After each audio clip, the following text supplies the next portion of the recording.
stories for any time of the day. It's Christmas and we're so excited to be retelling the Nativity from the Bible. So we're going to hopefully shed some light on the true meaning of Christmas. So sit back, grab your favourite soft toy and relax, and let's begin.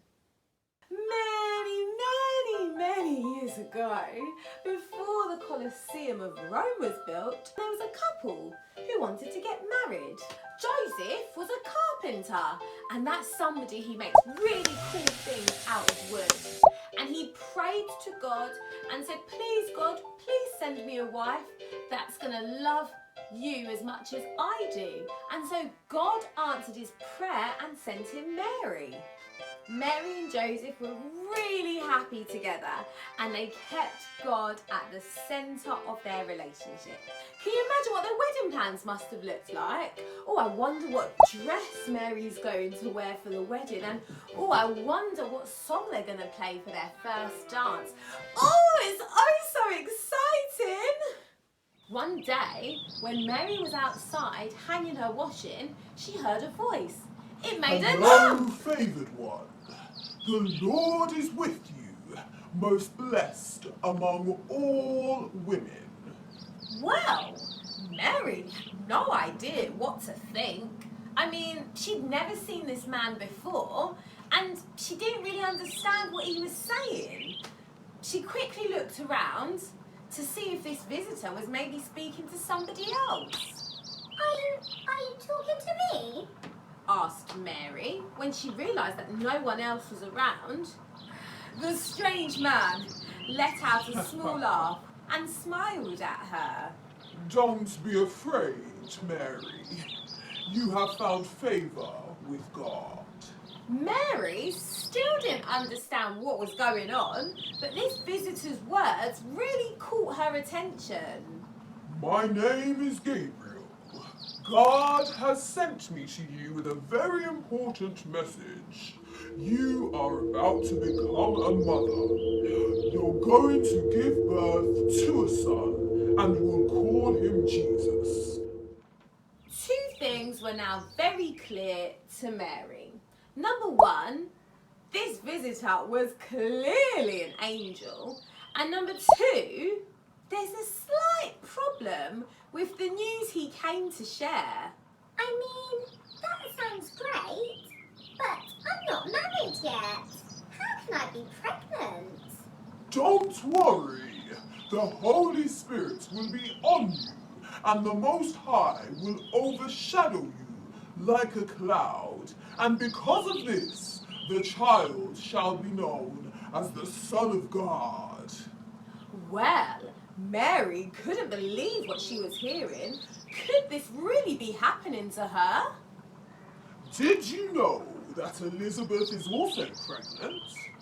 Wait, you mean my cousin, Elizabeth? But she's over 60. She couldn't possibly have kids. Gabriel chuckled again.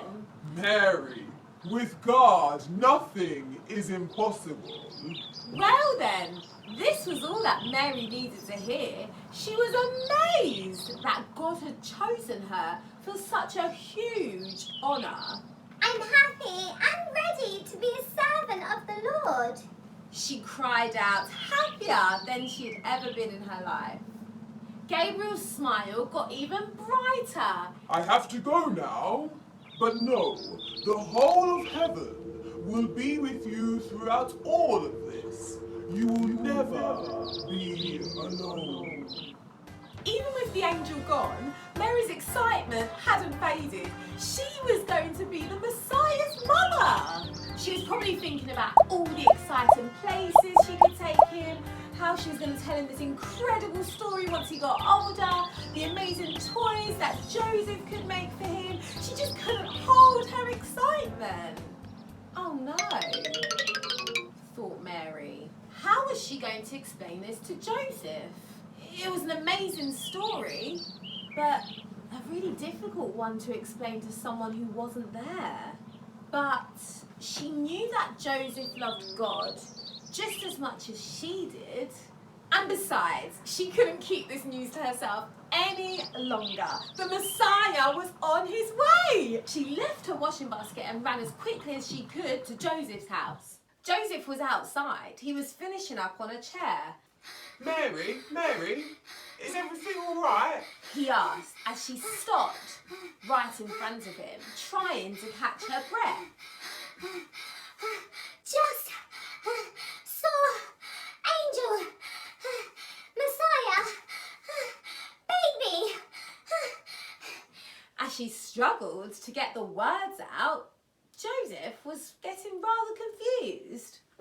I mean, after all, Messiah and angel were not two words that were often used in the same sentence together. Whoa, Mary, slow down, breathe, tell me what's going on. When she finally caught her breath, she started telling Joseph the whole story, getting more and more excited as she spoke. Joseph listened, trying to take it all in. He didn't really know what to think.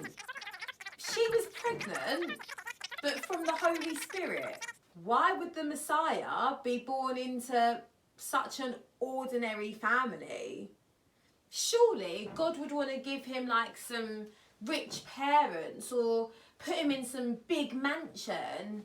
Like, the more Joseph thought about it, it just didn't make sense. He just didn't really know what to believe. Mary, I'm not gonna lie, this all just sounds like a bit of gobbledygoo. Tell me what really happened. What have you done? I wonder what's going to happen next. See you next time for